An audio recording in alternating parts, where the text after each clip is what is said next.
ప్రకటన 25 నుండి 4 చదువుకొని 5కి వెళ్ళిపోదాం. అంతటి సింహాసనములను చూచితిని, వాటి మీద ఆసీనులై ఉండి వారికి విమర్శ చేయుటకు అధికారము ఇయ్యబడెను. క్రూరమృగమునికైనను దాని ప్రతిమనికైనను నమస్కారము చేయక, తమ నొసళ్ళ యందు గాని చేతుల యందు గాని దాని ముద్ర వేయించుకొనని వారిని, యేసు విషయమై తామిచ్చిన సాక్ష్యము నిమిత్తమును దేవుని వాక్యము నిమిత్తమును శిరచ్ఛేదనము చేయబడిన వారే ఆత్మలను చూచితిని. వారి బ్రతికిన వారే 1000 సంవత్సరములు క్రీస్తుతో కూడా రాజ్యము చేసిరి. ఆ 1000 సంవత్సరములు గడిచే వరకు కడమ మృతులు బ్రతుకులేదు. ఇదియే మొదటి పునరుద్ధానం. ఈ మొదటి పునరుద్ధానంలో పాల్గొలవారు ధన్యులను పరిశుద్ధులనై ఉందరు. ఇట్టి వారి మీద రెండవ మరణమునకు అధికారము లేదు. వీరు దేవునికిని క్రీస్తుకును యాజకులే, క్రీస్తుతో కూడా 1000 సంవత్సరములు రాజ్యం చేయుదురు. ఈ శిరచ్ఛేదనము చేయబడిన వారంటే దేవుని కొరకు బ్రతికినవారు, దేవుని కోసం బ్రతికినవారు, దేవుని కోసం జీవించేవాళ్ళు. ఎట్టి పరిస్థితుల్లోనూ సాతానుకు లొంగని వారు క్రీస్తుతో కూడా రాజ్యం చేశారు. మనం కూడా క్రీస్తుతో పాటు రాజ్యం చేస్తున్నాం. ఇప్పుడు మొదటి పునరుద్ధానం, ఉదయం మొదటి పునరుద్ధానము. బాప్తిస్వం పొందాం కదా. బాప్తిస్వం ద్వారా మనం బ్రతికిన వారమై దేవునితో కూడా రాజ్యం చేశాం. ఇప్పుడు మనం అంతా బాప్తిస్వం తీసుకోలేదు, మృతులం. మీరు చచ్చిన వారై ఉండగా క్రీస్తుతో కూడా మిమ్మల్ని బ్రతికించను. ఎఫ్సి పత్రిక 2వ అధ్యాయం 1-2 వచనాలు. ఎఫ్సి పత్రిక 2వ అధ్యాయం 1వ వచనం. మీ అపరాధముల చేతను పాపముల చేతను మీరు చచ్చిన వారై ఉండగా ఆయన మిమ్మల్ని క్రీస్తుతో కూడా బ్రతికించెను. చచ్చిన వారై ఉండగా.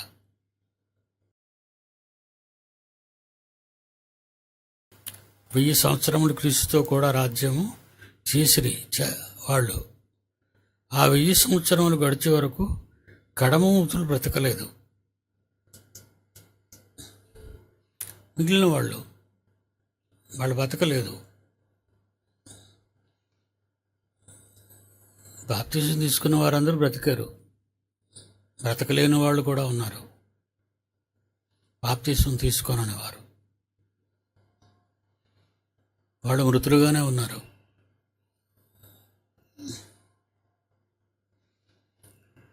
వెయ్యి సంవత్సరములు గడిచే వరకు కడమ మృతులు బ్రతకలేదు. ఇది మొదటి పునరుద్ధానం.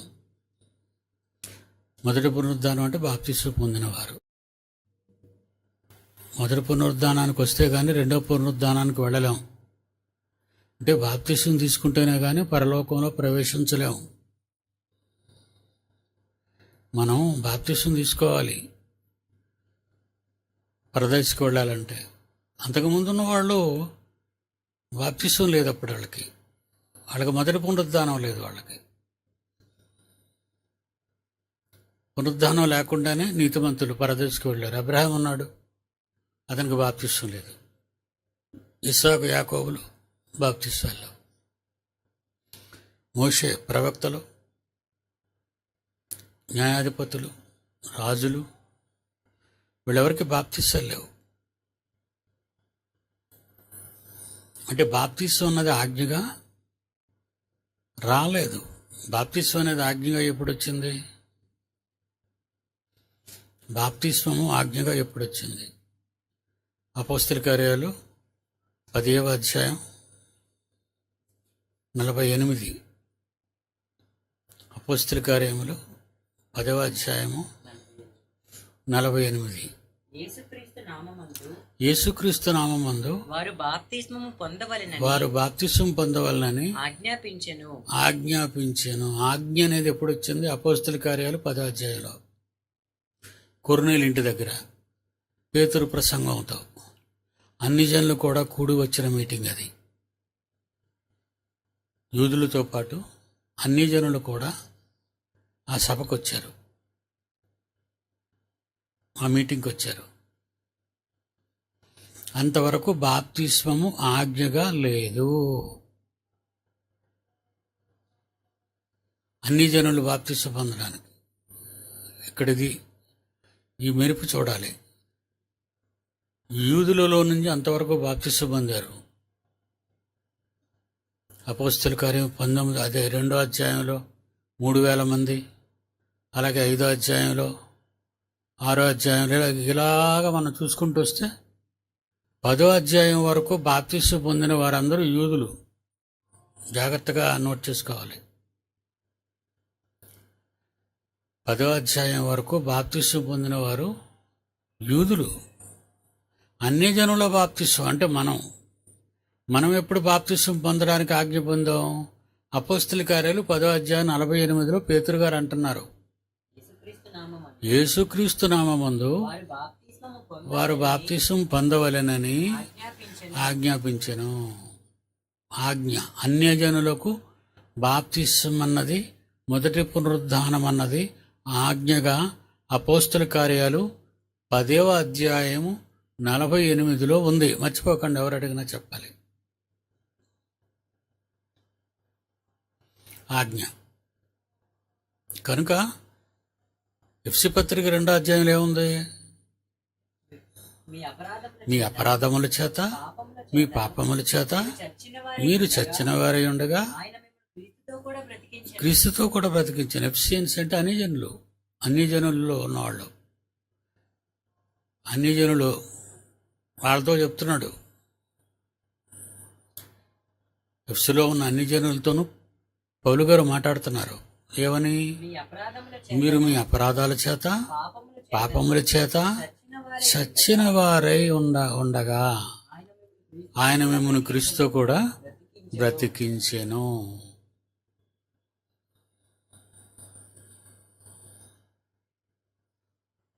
కనుక ప్రకటన గ్రంథం 20వ అధ్యాయం వచ్చేసరికి 5వ వచనంలో ఆ 1000 సంవత్సరములు గడిచే వరకు కడమ మృతులు బ్రతకలేదు, ఇదే మొదటి పునరుద్ధానము.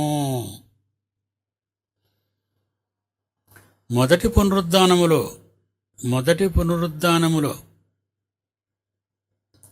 ఈ మొదటి పునరుద్ధానములో పాలుగలవారు, మొదటి పునరుద్ధానములు అంటే ఎవరైతే బాప్తిస్మం తీసుకుంటారో మరణ, సమాధి, పునరుద్ధానం. బాప్తిస్మం అంటే ఏంటి? మరణ, సమాధి, పునరుద్ధానం. సువార్త 15 కొరింథీ పత్రిక, మొదటి కొరింథీ పత్రిక 15వ అధ్యాయం 3వ వచనం. నోట్ చేసుకోవాలి, మర్చిపోకూడదు. ఇవి ఫండమెంటల్స్ అంటారు వీటిని. బైబిల్ అంతా వీటి మీద ఆధారపడింది. కృత నిబంధన అంతా వీటి మీద ఆధారపడింది. సహోదరులారా, నేను మీకు ప్రకటించిన సువార్త వినుట వలన విశ్వాసము కలుగునని అన్నాను కదా. ఆ వినుట వలన విశ్వాసము కలుగును అనేటిది నేను ప్రకటించిన సువార్తే. మీకు ప్రకటించిన సువార్త మీకు తెలియపరచుచున్నాను. నాకు దేవుడిచ్చిన ఉపదేశాన్ని మీతో చెప్పబడిన మాటలు మొదట మీకు అప్పగించాను. అదేమనగా ప్రవక్తలు రాసిన లేఖనాల ప్రకారంగా క్రీస్తుకు ముందు ప్రవక్తలు రాశారు. లేఖనాలలో ధర్మశాస్త్రంలో ఏం రాయబడి ఉంది? క్రీస్తు మన పాపముల నిమిత్తము మృతి పొందాడు, సమాధి చేయబడ్డాడు, లేఖనముల ప్రకారము 3వ దినమున లేపబడెను. పునరుద్ధానం, మొదటి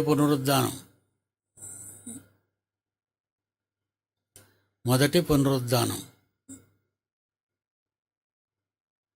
కనుక బాప్తిసం పొందిన వారు ఇప్పుడు మీరంతా మొదటి పునరుద్ధానములో పాలు పొందినవారు. బాప్తిసాలు తీసుకున్న వారంతా కూడా మొదటి పునరుద్ధానములో పాలు గలవారు.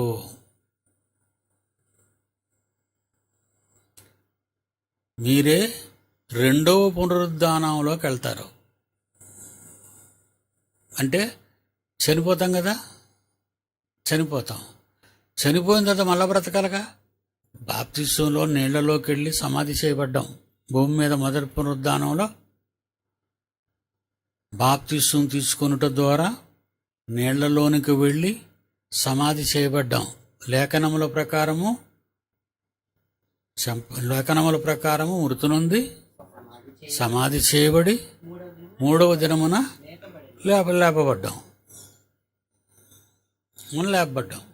మొదటి పునరుద్ధానం అది. మొదటి పునరుద్ధానం అంటే మీ అందరూ కూడా మొదటి పునరుద్ధానంలో పాలు పంపులు పొందారు. రెండవ పునరుద్ధానం అంటే ఒరిజినల్గా చచ్చిపోతాం మనం. భూమి మీద ఒరిజినల్గా చచ్చిపోతాం మనం. చచ్చిపోయిన వాళ్ళందరూ కూడా రెండో పునరుద్ధానంలో ఉన్నారా లేదా అనేది మనకు తెలీదు. చనిపోయిన వాళ్ళంతా రెండో పునరుద్ధానంలో ఉన్నారో లేదో తెలియదు, కానీ చనిపోవడం మాత్రమే మనకు తెలుసు. చనిపోయిన తర్వాత మళ్ళీ ఏమున్నాయి? రెండున్నాయి. సమాధి చేయబడి తిరిగి లేవటం. సమాధి చేయబడి తిరిగి లేవటం. మరి ఇప్పుడు చనిపోవడమే మనం వాళ్ళకి తెలుసు. మరి వాళ్ళు తిరిగి లేవటం, వాడు తిరిగి లేవాలంటే వాళ్ళు పరదేశులో ఉండాలి. మరి వారు పరదేశులో ఉన్నారా? పరదేశులో ఉంటే తప్పనిసరిగా తిరిగి లేచిపోతారు. ఇప్పుడు మరణించిన వారు, మన మధ్య ఉన్న మరణించిన వారు మరణం అయిపోయింది. మరి వాళ్ళు సమాధి నిద్ర పరదేశంలో ఉన్నారు, విశ్రాంతి తీసుకుంటున్నారు. వారు ఒరిజినల్గా వారు పరదేశంలో ఉంటే రెండో పునరుద్ధానం పరలోకానికి వెళ్ళిపోతారు. రెండో పునరుద్ధానం పరలోకానికి వెళ్తారు. ఇప్పుడు పరదేశంలోకి వెళ్ళలేదనుకోండి, వాళ్ళు మృతుల లోకంలో ఆరాని అగ్ని రెండో మరణంలో ఉన్నారు వాళ్ళు ఇంచుమించు.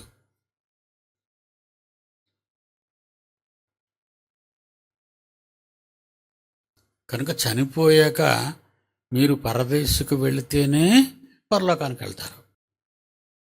ఇది ఇక్కడున్న ట్రిక్.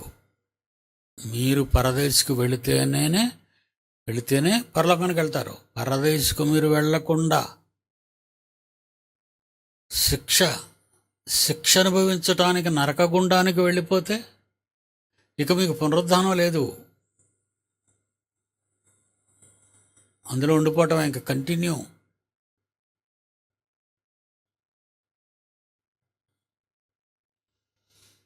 సమాజానికి ఇది అర్థం కావటం లేదండి. క్రైస్తవ్యానికి అర్థం కాలేదు. ఇది ఎంత భయంకరమైనదో క్రైస్తవులు అర్థం చేసుకోవట్లేదండి. ఏదో ప్రార్థన, పాటలు, కానుక, వాక్యం వినుట, బోధ వినుట, ఇంటికి పోవుట.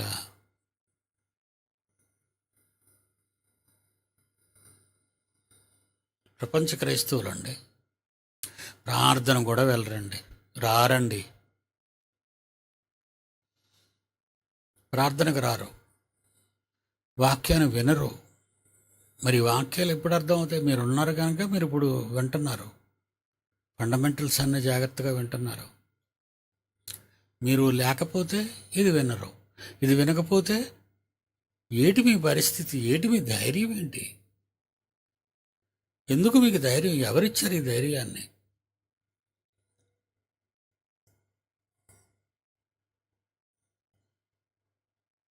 ప్రియులారా, చాలా భయంకరమైన దినాల్లో ఉన్నాం మనం. ఒక పక్క చావు మానవ సమాజాన్ని రోధిస్తుంది. ఎవరు ఎప్పుడు చావులో పడిపోతారో తెలియదు. ఏ రకంగా చావులోకి వెళ్ళిపోతారో తెలియదు. అయినా నిర్భరంగా మాకేంట్లే. ప్రపంచం బ్రతుకుతుందండి. ప్రపంచం చూడండి, వాళ్ళు అలా తిరుగుతుంటారు అంతే. ఈ ఆలోచనలు వాళ్ళకు ఉండవు. ఇన్ని ఆలోచిద్దాం. చనిపోయిన తర్వాత సంగతులు వాళ్ళు ఆలోచించరు. చనిపోక ముందు జీవించే జీవితం గురించి ఆలోచన.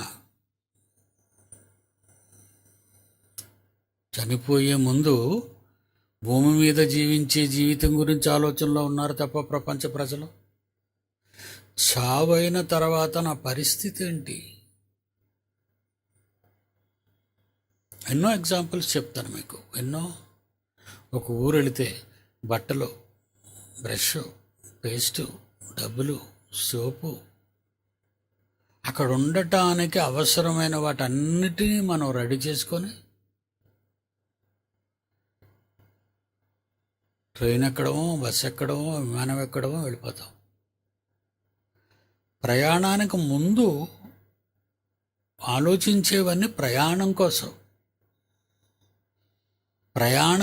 ప్రయాణానికి ముందు మనం ఆలోచించే ఆలోచనలన్నీ మనం చేయవలసిన ప్రయాణం కోసం ఆలోచించేవన్నీ సమకూర్చుకుంటున్నాం. మరి చావుకు ముందు, చావు తర్వాత నీ ప్రయాణం గురించి ఆలోచించవా? చావు తర్వాత ఏంటి నీ పరిస్థితి? ప్రపంచంలో ఎవ్వరూ ఆలోచించరు.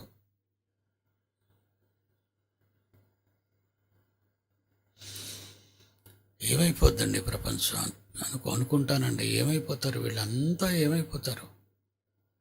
అలాగని పని చెబితే వింటారా? అస్సలు వినరు. మీరు చెప్పేవాళ్ళు, మేము వినేవాళ్ళం. కరపత్రాలు పట్టుకొని ఇంటింటికి వెళ్ళి అమ్మా రండి, బాబు రండి, ఇది ఆహ్వానం మాత్రమే వాళ్ళకి. వాళ్ళు తీసుకున్న తర్వాత రావాలి, వచ్చిన తర్వాత ఏమి చెబుతున్నారో వినాలి, విన్న తర్వాత మారవలసిన స్థితిగతులను మార్చుకోవాలి. అవన్నీ ఉంటాయా?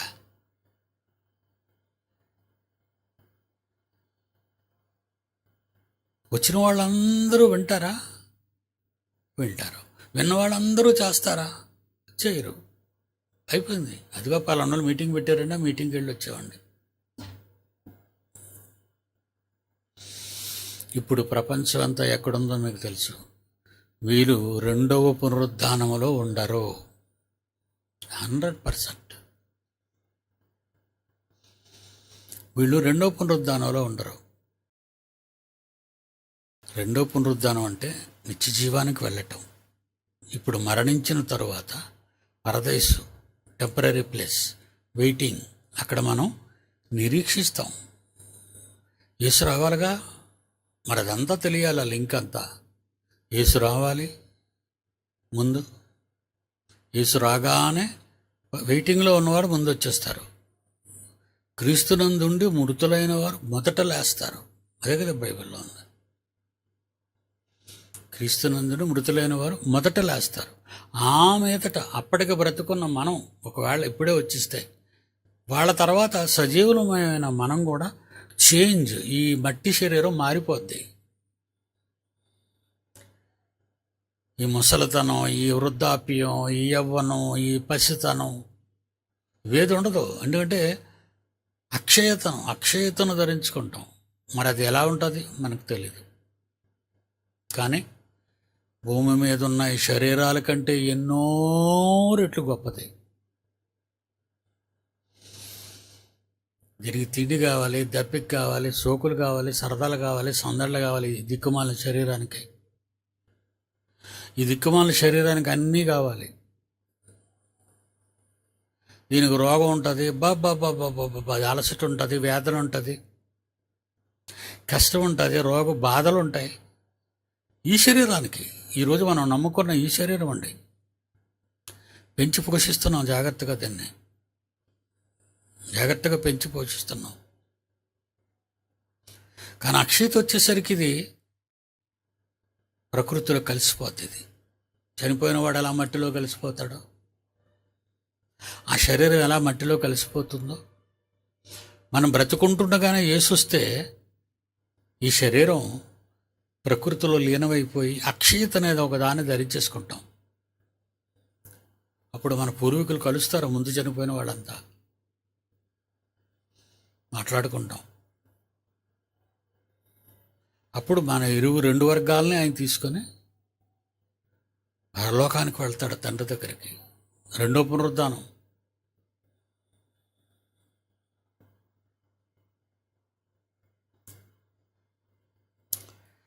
ఆ 1000 సంవత్సరమే గడిచే వరకు కరమృతులు బ్రతకలేదు 5.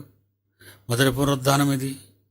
ఈ మొదటి పునరుద్ధానంలో పాలుగలవారు ఎవరైతే మొదటి పునరుద్ధానంలో బాప్తిసం పొంది క్రైస్తవులుగా దేవుని కొరకు జీవిస్తూ రెండో పునరుద్ధానం గురించి భవిష్యత్తు జ్ఞానం కలిగి నేర్చుకుంటారో వారు ధన్యులు, పరిశుద్ధులయ్యుందురు.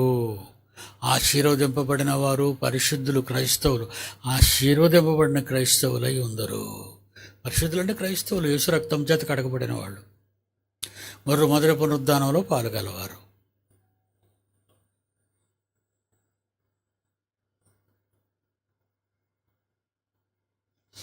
ఇట్టి వారి మీద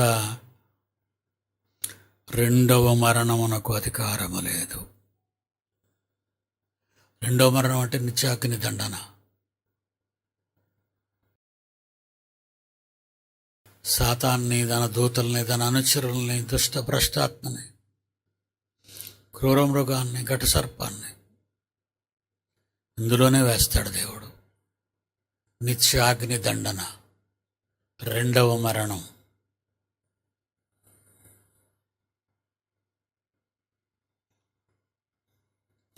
ఇట్టి వారి మీద రెండవ మరణములకు అధికారం లేదు. వీరు దేవునికిని క్రీస్తుకును యాజకులై క్రీస్తుతో కూడా 1000 సంవత్సరము రాజ్యం చేయదు. మీరు రాజ్యం చేస్తున్నారు. ఇప్పుడు రెండవ పునరుద్ధానానికి అర్హత సంపాదించుకున్నారా? రాజ్యం చేస్తున్నాం మేమన్న మీరు రెండవ పునరుద్ధానానికి అర్హులా? మీకు తెలిసిపోద్ది. మీరు ఏ తప్పులు చేస్తున్నారో మీకు తెలుసు. నేను ఏ తప్పులు చేస్తున్నా నాకు తెలుసు. నేను చేయవలసిన తప్పులన్నీ చేసుకుంటూ ఏదో దేవునికి ప్రసంగం, వాక్యం, పిల్లలకు వాక్యం నేర్పించేస్తున్నాను కదా, దేవుడు ఏదో నన్ను కన్సిడర్ చేస్తాడు, నాకు రెండవ మరణం ఉండదు, నాకు రెండవ పునరుద్ధానమే నేను అనుకున్నాను అనుకోండి, అది నా కర్మ. చేసిన తప్పులన్నీ చేసేసుకుంటూ దేవుడు క్షమించేస్తాడు మమ్మల్ని.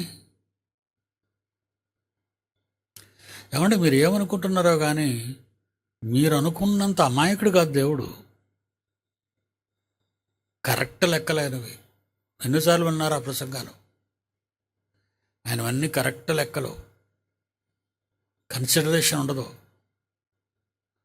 Rule is rule for all. పర్వాలేదు, ప్రభువా తండ్రిని కాలు పట్టేసుకుంటే ఆయన ఒప్పేసుకుంటాడు అనుకున్నారా? అసలు దగ్గరికి రావడం మీకు కనపడ్డండి. భూమి మీద ఉన్నప్పుడే మీరు ఆయనతో సన్నిహిత సంబంధం ఉంటుంది మీకు. ఇక్కడ మీ బ్రతుకు కాలంలోనే మీకు దేవునితో సన్నిహిత సంబంధం. ఈ బ్రతుకు కాలానికి మీరు వదిలేశారు అనుకోండి, ఇక చచ్చిపోయిన తర్వాత ఏదో దేవుడి కాళ్ళ మీద పడిపోతాను. అసలు అవి లేవండి, అవి పుస్తకాల్లో లేవు. చచ్చిపోయిన తర్వాత దేవుడి కాళ్ళ మీద పడ్డాం. నువ్వు చేసిన దానికి తప్పదు. వెసులుబాటు అనేది ఇక్కడే రావాలి. క్షమ అనేది ఇక్కడే రావాలి. నిన్ను నిర్దోషిగా చేస్తున్నాడు ఆయన రక్తం చేత. నువ్వు పాపాలు ఒప్పుకొని ఆయన పాదాల దగ్గర పడి ఏడిస్తే కదా నిన్ను క్షమాపణ ఇస్తాడు ఆయన. నువ్వు చేసే పాపాలన్నీ చేసేసి గుడికొచ్చేసి బైబిల్ చదివేసి పాటలు పాడి ప్రార్థన చేస్తే క్షమిస్తాడు అనుకుంటే నీ పొరపట్టది. చాలా రిస్క్లో ఉన్నట్టు మీరు, చాలా భయంకరమైన కష్టాల్లో ఉన్నారు మీరు. చాలామంది తప్పుడు బోధలు చేస్తున్నారు. ఇప్పుడు మతశాఖల వాళ్ళు నమ్మిన దానికి నువ్వు నమ్మిన దానికి తేడా ఏముంది? వాళ్ళు అంతే, అయ్యో దేవుడు అంటే క్షమించేస్తాడు. వాళ్ళకి అసలు మొదటి నుంచి భయమే లేదు. దేవుడు అంటే భయం లేదు, నరకం అంటే భయం లేదు, పాపం అంటే భయం లేదు వాళ్ళకి, అప్పుడే భయం లేదు వాళ్ళకి. బతుకుంటుండగానే పరలోకాన్ని పంపించేస్తున్నాడు కదా వీడు పాస్టరు. చచ్చిపోయిన తీసుకెళ్ళి బతుకున్న వాళ్ళందరికీ సాక్ష్యం, తప్పుడు సాక్ష్యం ఇస్తున్నాడు, మోసపూరితమైన సాక్ష్యం ఇస్తున్నాడు. శవం దగ్గర ఏమంటున్నాడు, తండ్రి ఆత్మను ఏంటి నువ్వెవడో చెప్పడానికి, ఆత్మను చేర్చుకోమని చెప్పడానికి. మరి ఇవన్నీ సమాధులకి వెళ్ళి మనం చదువుతున్నాం, అంతే కదండి. సంఘంలో ఉన్నవాళ్ళు కానివ్వండి, క్రైస్తవులైన వాళ్ళందరూ సమాధుల దగ్గరికి వెళ్ళి ఏమి నేర్చుకుంటున్నారు? ఓహో, పాస్టర్ గారు చేర్చుకోమంటే, ఎక్కడ చేర్చుకోమంటే స్టెఫెను గారు ఉన్నారు నా ఆత్మను చేర్చుకొని, ఆయన నా ఆత్మను చేర్చుకో అంటున్నాడు. స్టెఫెను గారు యేసు నా ఆత్మను చేర్చుకో అంటున్నాడు. స్టెఫెను గారు అది ఆయన చేసిన సేవ లాంటిది. రాళ్లతో కొట్టబడుతూ చచ్చిపోతున్న ఆఖరి క్షణాల్లో అంటున్న మాటలు అవి. నువ్వెవరో, నువ్వే అసలు సోమరిపోతులా తింటావు, సంఘాన్ని సరిగా నడిపించవు, సంఘానికి కాపరిని అంటావు, చచ్చిపోతే ఒక ఫీజు అంటావు, పేరు పెడితే ఒక ఫీజు అంటావు, గృహ ఓపెనింగ్కి ఒక ఫీజు అంటావు, అన్నప్రాసకు ఒక ఫీజు అంటావు, రేట్లు పెట్టి సంఘస్థుల దగ్గరికి వెళ్ళి నీ రేటు ప్రకారంగా నువ్వు వసూలు చేసుకుంటూ తింటున్నావే. నువ్వు ఒక పాస్టర్వే, నీ మాట దేవుడు వింటాడా? ఈ ఆత్మను చేర్చుకో అంటావా? ఎక్కడుంది ఈ ఆత్మను చేర్చుకోమని? నువ్వు బైబిల్ ఎక్కడ చూపించగలవు? నా ఆత్మను చేర్చుకుంటాడో లేదో నాకు తెలుసు. నా ఆత్మను చేర్చుకుంటాడో లేదో నాకు తెలుసు, నేను చేసిన పాపాలు బట్టి. ఎవరో ఆత్మను ఏమో చేర్చుకోమని చెప్తూ పెట్టి నువ్వు సంఘంలో వచ్చావు పాస్టర్ కింద, నువ్వు కొంతకాలం ఉంటావు పోతావు. ఆ ఆత్మను చేర్చుకోమని చెప్పడానికి నీకెవరు అధికారం ఇచ్చారు?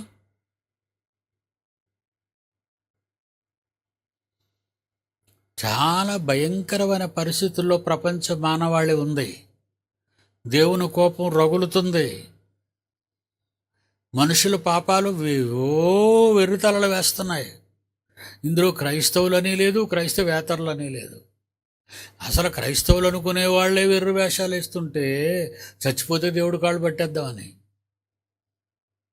కరుణామయుడు, దయామయుడు, ప్రేమమయుడు అని మాట్లాడుతున్నావే. నువ్వు ఏడ్చుకొని ప్రార్థన చేసినా, నువ్వు కన్నీళ్లతో ప్రార్థన చేసినా, నువ్వు ప్రేయర్ టవర్స్ పైకి వెళ్ళి అక్కడ ప్రార్థన చేసినా, ఉపవాస ప్రార్థనలు చేసినా, హోల్ నైట్ ప్రేయర్స్ చేసినా, నీ ప్రార్థన దేవుడు వినాలి అంటే నువ్వు రెండవ పునరుద్ధానానికి అర్హులు మీరు అని మీరు అనుకోవాలి. మీ మనసుకు తెలుసు, మీరు తిరుగుతున్న తిరుగుతులు బట్టి, మీరు ఆలోచించే ఆలోచనలు బట్టి, మీరు చేస్తున్న చేతల బట్టి మీకు తెలుసు కదా. మీకు మీకు మీ గురించి నాకు తెలియదు, నా గురించి మీకు తెలీదు. ఎవరి గురించి వాళ్ళకి బాగా తెలుసు కనుక మీరు వెళతారా వెళ్ళారా అనేది మీకు తెలిసిపోతుంటుంది. సిద్ధపాటు, దిద్దుబాటు, సర్దుబాటు. సిద్ధపాటు రైటు, దిద్దుకోవడం, బ్రతుకుండగా దిద్దుకోవడం రైటు. బ్రతుకుండగా సిద్ధపడాలి, బ్రతుకుండగా దిద్దుకోవాలి. సర్దుకున్నాం అనుకో, సర్దుకోవడం అంటే అడ్జస్ట్మెంట్. పర్వాలేదులే, దేవుడు నన్ను సెట్ చేసేసుకుంటాడు ఎలాగోకలాగా. ఏంటి ఎంతమందిలో దేవుడు వదిలేస్తాడు ఎట్టాను. ఇలాంటి జ్ఞానాన్ని నేర్చుకున్నావు అనుకో, నువ్వు దక్కో దేవుడికి, వెళ్ళవు. చెప్తున్నాను, రాసుకోండి. ఇక్కడే సర్దుబాటు, ప్రయాణానికి సర్దుబాటు, ప్రయాణానికి సర్దుబాటు, చావుకు సర్దుబాటు, రెండో మరణానికి దిద్దుబాటు, అక్కడికి వెళ్ళకుండా దిద్దుబాటు. దిద్దుకోవాలి, ఇక్కడే దిద్దేసుకోవాలి. నువ్వు చచ్చిపోయిన తర్వాత దిద్దుకుంటాను. చాలామందికి చాలా బోధలు వచ్చేయాలండి. నేను బోధ ప్రారంభించిన తొలి రోజుల్లో చచ్చిపోతారండి, చచ్చిపోయిన తర్వాత మళ్ళా వీళ్ళకి మళ్ళీ తరగతులు ఉంటాయట. ఒకడు బోధ అదే ఈ 1000 సంవత్సరాల దగ్గర పెడతాడు. 1000 ఏండ్ల పాలనని ఇక్కడ చెప్తాడు. ఇక్కడ మళ్ళీ ఐటీ మార్చిపోయినోడికి సెప్టెంబర్ ఎలాగుంటుంది చదువుకున్నోడికి. మార్చి నెలలో పరీక్ష పోయింది అనుకోండి, యాన్యువల్ ఎగ్జామ్లో పరీక్ష పోతే ఎప్పుడు జరుపుకుంటాడు? మళ్ళీ మిడ్ ఎగ్జామ్ మళ్ళీ ఉంటుంది కదా. పరీక్షలు పోయిన వాళ్ళందరికీ మళ్ళీ పరీక్ష పెడతారు, అది సెప్టెంబరు. నువ్వు మనకేట్రా మార్చిపోతే సెప్టెంబర్ ఉంది. నువ్వు బతుకున్నోడు కనుక ఈ పరీక్షలు రాయడానికి మార్చిపోతే సెప్టెంబర్ ఉంది. కానీ నువ్వు చచ్చిపోతే నీకు సెప్టెంబర్ లేదు, మరో ఛాన్స్ లేదు, మీకు పరీక్ష లేదు. ఇక ఏదో ప్రైవేట్ క్లాసులు పెడతాడు దేవుడు, 1000 సంవత్సరాలు అక్కడ మళ్ళా నిన్ను చూస్తాడని తప్పుడు బోధలు చెప్పి క్రైస్తవ్యాన్ని పాడు చేసిన, అమాయక ప్రజలను పాడు చేసిన దొంగ బోధకులు ఎందరో ఉన్నారు. 1000 ఏళ్ల పరిపాలన ఉంది, అక్కడ మీకు మళ్ళీ తరగతులు ఉంటాయి. వద్దండి, నమ్మకండి, వాడు బోధలు నమ్మకండి.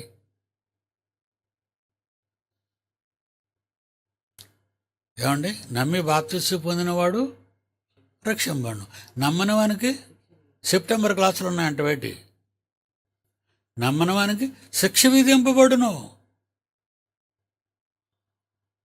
వెళ్ళిపోయావు శిక్షలోకి, నీకు మళ్ళీ సెప్టెంబర్ లేదు.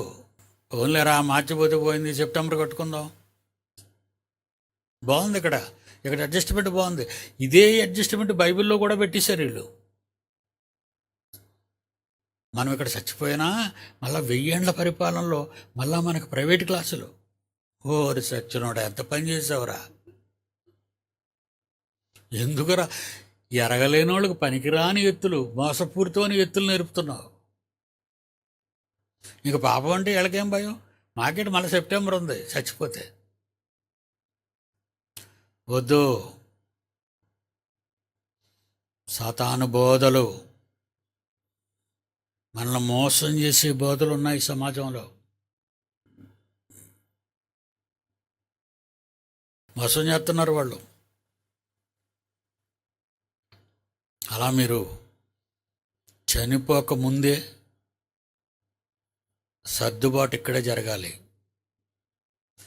చచ్చిపోయాక నా పాపాలు క్షమించమని ప్రభు పాదాల మీద పడి కన్నీరు మున్నీరుగా ఏడ్చేసి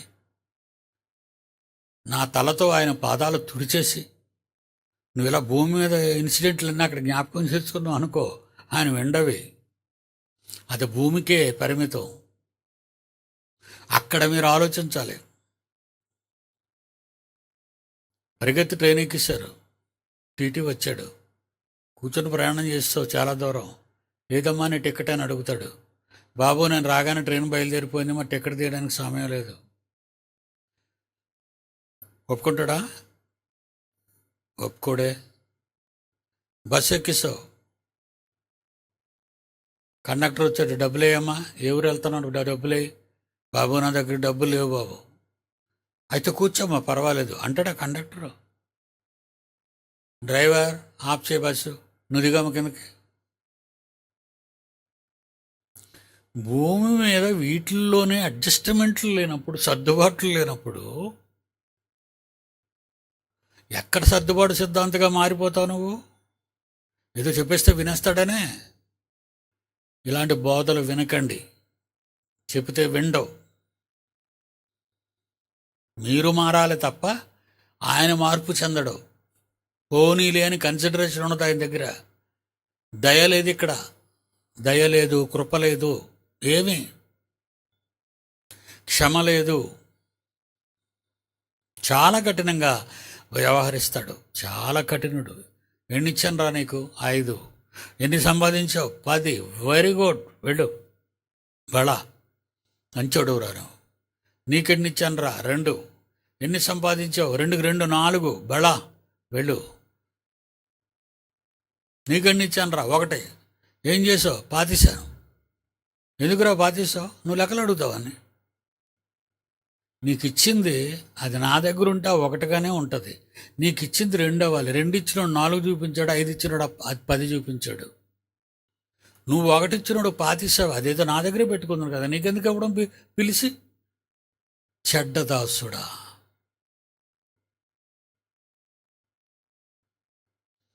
సర్దుబాటు లేదు. సిద్ధపాటే అంత సిద్ధపాటే. అలా సిద్ధపడిన వాళ్ళ ఇల్లు. ఈ మొదటి పునరుద్ధానములో పాలుగలవారు 6వ వచనం. ఈ మొదటి పునరుద్ధానములో పాలుగలవారు ధన్యులు, పరిశుద్ధులనయుందురు, ఆశీర్వదింపబడిన వారు క్రైస్తవులయుందురు. ఇట్టివారి మీద 2వ మరణమునకు అధికారం లేదు. అలాగని తప్పులు చేసుకుంటూ ఉన్నోళ్ళ మీద కాదు. మీ క్రైస్తవులు అయిపోయి బాప్తిజం తీసుకున్నాం, మాకు 2వ మరణం మీద అధికారం లేదని బ్యాడ్జ్ తగిలించుకోకండి. చాలా జాగ్రత్తగా ఉండాలి మీరు. కష్టకాలం ఇది, కష్టకాలం. సులువుగా చిక్కులు పెట్టే పాపాలు సులువుగా ఉంది కదండి, చాలా సులువుగా. ఏంటమ్మా ఆలోచిస్తున్నావు, ఏంటి నేను ఆలోచిస్తున్నా, ఏం లేదండి అంటే ఆలోచిస్తున్నాడు, అది 100% రైటు. ఏం ఆలోచిస్తున్నారండి అని అంటే ఏం ఆలోచన లేదు, ఏం లేదండి చెప్పడం. మీరు ఏమీ లేదండి, అసలు మీరు ఏమీ లేకుండానే అలా ఖాళీ కూర్చుంటారా, ఏదైనా ఆలోచించకుండా ఉంటారా? అంటే మీ మెదడులో ఉన్న ఆలోచనలు, మీ బుర్రలో ఉన్న ఆలోచనలు పక్కోడికి తెలియవు కనుక నీకు నచ్చినవి, నీకు ఇష్టమైనవి, నీకు ఏవైనా అవి నువ్వు ఆలోచించుకుంటూ కూర్చుంటే పక్కవాడు వచ్చి ఏట ఆలోచిస్తున్నారంటే అవి ఏమీ లేదండి అని చెప్తావే. సులువుగా చిక్కులు పెట్టే పాపం ఏంటిది? ఇది అబద్ధం. ఇదేంటిది? అబద్ధం. అబద్ధం ఆడినోళ్ళు ఏ మరణంలోకి వెళ్ళిపోతారని బైబిల్లో ఉంది, చట్టంలోను. రెండవ మరణము 21:8 ప్రకటనలోనే. అబద్ధికులందరూ అగ్నిగంధకములు మండుగుండములో పాలు పొందుదురు. ఇది రెండవ మరణం, ఇది రెండవ మరణం. మీరు అబద్ధం ఆడితేనే రెండవ మరణం వచ్చిస్తే ఇక మరి మిగతా పనులన్నీ.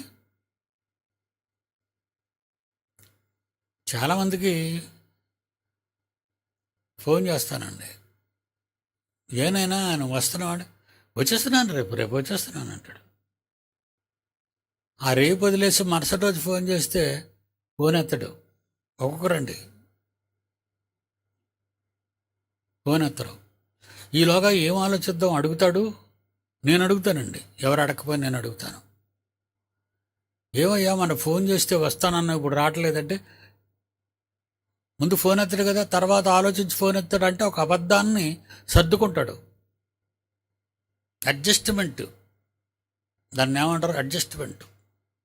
Adjustment answer. ఏంటి బాబు నీ ఆన్సరు? ఏం లేదండి కొంచెం ఒంట్లో బాగాలేదు. అబద్ధం ఆడా? అబద్ధం ఆడిందా? రెండో మరణం ఉంది. అబద్ధం ఆడితే ఏదండి అబద్ధం? చిన్న పాపం అండి అంటావా? చిన్న పాపం, నరహత్య చేయటం ఎంతో, అబద్ధం ఆడటం కూడా అంతే. ఒక మనిషిని నువ్వు చంపితే ఎంత పాపమో, ఎంత ఘోరమో, దేవుని దృష్టిలో అబద్ధం ఆడటం కూడా అంతే ఘోరం.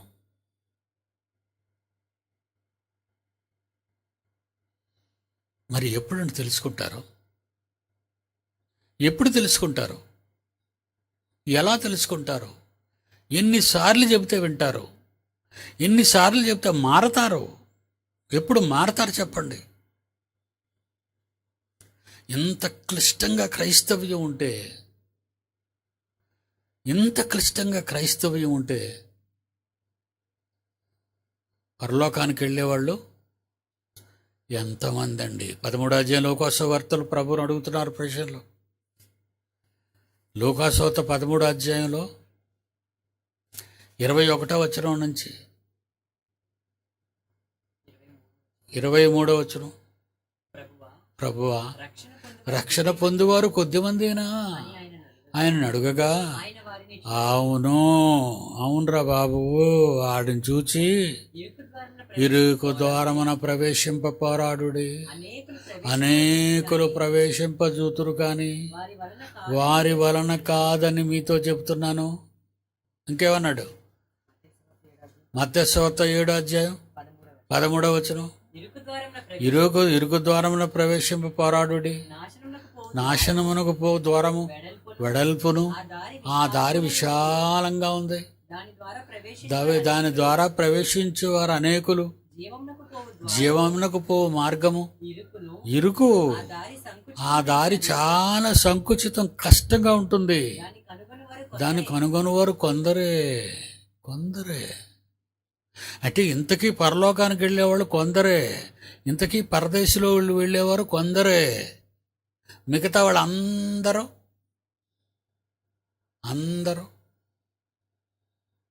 కొందరే. అంటే అందరి సంగతి ఏంటి? అందరి సంగతి ఇంతే సంగతులు. అందరి సంగతి ఇంకేముంది? దేవుని పిల్లలారా, దేవుని వాక్య విషయంలో జాగ్రత్త వహించకపోతే చాలా ప్రమాదం. భయం ఉండాలి మీకు. దేవుడు అంటే భయం ఉండాలి, వాక్యం అంటే భయం ఉండాలి. ఒక మాట్లాడితే భయపడాలి, ఒక పని చేస్తే భయపడాలి. భయం లేకపోతే చాలా కష్టం. దేవుని కోపం మండిపోతుంది ప్రపంచం మీద. దేవుని కోపం మండిపోతుందండి. ఎందుకు క్షమించాలి? భూమి మీదైనా ఎందుకు క్షమించాలి మిమ్మల్ని? భూమి మీదే క్షమాపణ కోరలేని మీరు, భూమి మీదే మార్పు పొందని మీరు, నేనెందుకు ఊరుకోవాలి? నేనెందుకు మిమ్మల్ని భూమి మీదే శిక్షించకూడదు? నరకంలో ఎలాగా శిక్ష తప్పదో చచ్చాక, భూమి మీద కూడా బ్రతికుండగా మిమ్మల్ని నేను వేటాడతానన్నాడు. అదే జరుగుతుంది. ఇప్పుడు తీర్పు జరుగుతుంది. అందుకే ఈ రోగాల్లో, ఈ వైరస్సుల్లో, ఈ ప్రమాదాల్లో ఇక్కడే చచ్చిపోతే ఇక నరకం గ్యారంటీ. బతుకుంటే కదా ఇంకొకసారి ఆలోచించడానికి టైం ఉంటుంది. చచ్చిపోతే ఇక నీకు బ్రతుకుంటే ఆలోచించడానికి ఛాన్స్ లేదు. చావచ్చింది. పడుకున్న వాళ్ళు పడుకనే ఉన్నారు. రాత్రి అందరూ భోంచేశారు. చెమ్మల మడుగు కడపలో డ్యామేజ్ అయింది. వచ్చేస్తుంది శరవేగంతో. మనం ఇంట్లో టీవీలో వేసుకొని మాట్లాడుతుంటే ఏ వినపడుతుందండి? బయట జనం, బయట హోరు.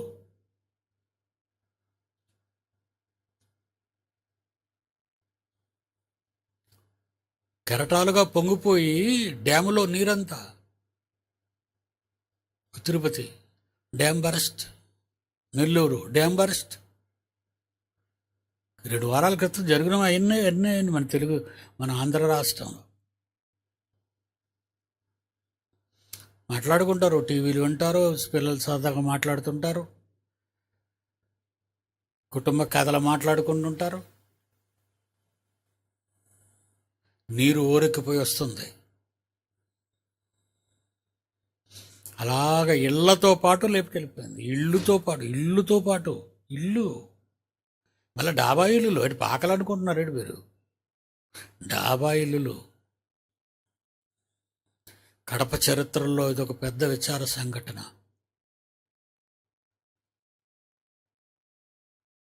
మనకే వచ్చింది భూకంపం, చిన్నదే. అది కొంచెం ముదిరితే మన ఇళ్లల్లో సమాధి అయిపోతాం మనం. రోడ్ల మీదకి పరిగెత్తిపోయే ఓనుల సంగతి అలా ఉంచండి. మరీ పట్టించుకోకుండా ఇళ్లల్లో ఉంటే అంతే. అర్ధరాత్రి ఎప్పుడు వస్తే నిద్రలో ఉంటాం అందరం. ఇలాంటి విపత్తు సంభవింపక ముందే మనం సర్దుబాటుగా ఉన్నావా? మార్పు చెందుతున్నావా? అన్ని పాపాలకు గుడ్ బై చెప్పావా? దేవుని కోసం భయపడకుండా ఉన్నారా? ఒప్పుకోడండి. ఇప్పుడు ప్రేమ ఉండవలసిన టైం కాదు ఆయనకి. ఇప్పుడు ప్రేమ ఉండవలసిన టైం కాదు. మిమ్మల్ని ఎలాగ అంతం చేయాలనే టైం అయింది. వరదల, ప్రవాహాల, భూమి పగిలిపోవటాల, అగ్నిపర్వతాల బద్దలైపోవటాల, సముద్రాలు పొంగి నేల మీదకి రావటాలా, కొండ చర్యలు కూలిపోవటాలా, గాలి తుఫాన్లతో సుడులు తిప్పాలా మిమ్మల్ని? అవన్నీ ఆయనవే. ఆయనే చేయగలడు. మనుషులు ఎవరు చేయలేరు అవి. ఆయన చేతిలో ఉన్న ఆయుధాలు అవన్నీ. అది కాక పర్మనెంట్గా వైరస్ ఎన్నో శాఖలుగా మారింది.